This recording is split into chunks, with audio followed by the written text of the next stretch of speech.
me start sort of with what got you turned on in the first place.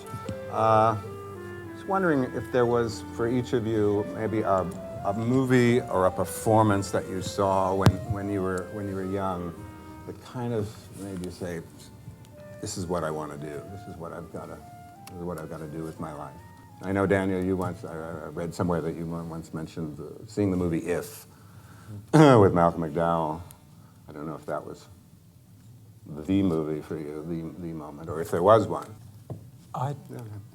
It certainly that was. It was very. It was a very important moment, but not just because of Malcolm in that film. It was partly because I was at a boarding school at the time, and if I could have got away with setting fire to the place, I would have done.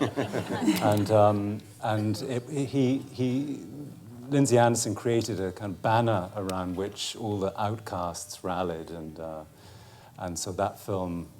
Certainly, Malcolm's performance was astonishing in that, but it was the entire thing was a big influence. But maybe more. I can't think of a particular one, David, but certainly Di Bradley in a film called Kes by Ken Loach. I don't know if any of you have seen that, but that was he must have been, I don't know what, 12 years old when he. And it remains one of my favorite films, and his performance is so pure. You can't even think of it in those terms. Right. Well, James, was there anything? I never really considered being an actor until someone gave me a part in a film. Is the truth. But I did love films. I just never really thought I could do it. It sounds weird. There's a film called The Goonies. And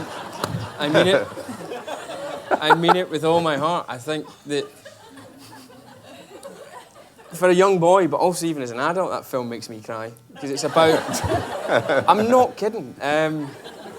Because it's about what it is to love your pals at 10 years old or 12 years old and to imagine. And when I was a little boy, you didn't get chased by pirates and you didn't get chased by gangsters and nobody was trying to kill you with guns.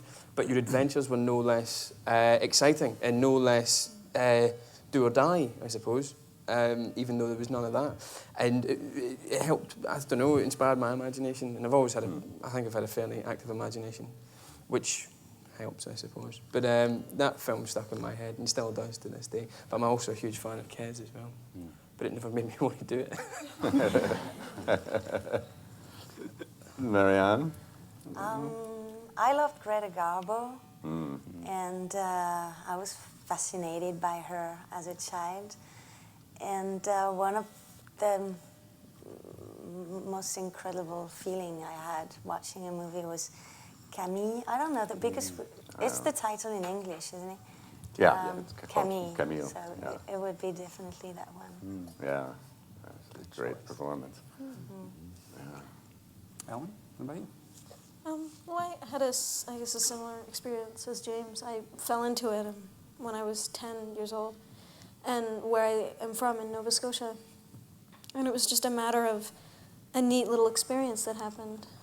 But then the neat little experience turned into more neat little experiences, and so on and so forth. But it wasn't until I was about 15 that I shot a film with this Canadian actress named Molly Parker, who I just absolutely adored and looked up to and became really inspired by, and for the first time felt something different. Felt myself being overcome by something I couldn't necessarily explain. And I had a desire to keep feeling that and keep finding out, what that was and learning more about it, I guess. You worked with Molly Parker, didn't you, in Marion Bridge? Yeah. Oh. And she's wonderful, so... He knows all kinds of... You look startled. Well, it's a Canadian independent film, and they don't always get seen. And she's been in so many, and had so many. She's in this film called Kissed. I don't know if you've seen that from 1996. It's probably one of those performances that was just so unbelievably fearless. And it just floored me, as a young girl. Jolie. I grew up not, maybe because I had acting in my family, I didn't like movies very much, and I didn't watch them very much. I remember Streetcar, and I remember Brando, but I don't know if that was as a woman or as somebody who liked acting. But no, I got into acting just because I had a desperate need to communicate with people and felt quite lost growing up and confused and had a lot of questions about life and the human, so I think it was just that. I just really wanted to ask a lot of questions, and I felt that if I could somehow absorb them and get into a story that I identified with and expressed it, and if somebody understood it, then I could communicate, and it would help to answer those questions, and I just needed to. Yeah. How old were you when you started? When I started doing theater, I was, late teens. That was more, I think, made my mom real happy. Yeah. But film work, later, like 20.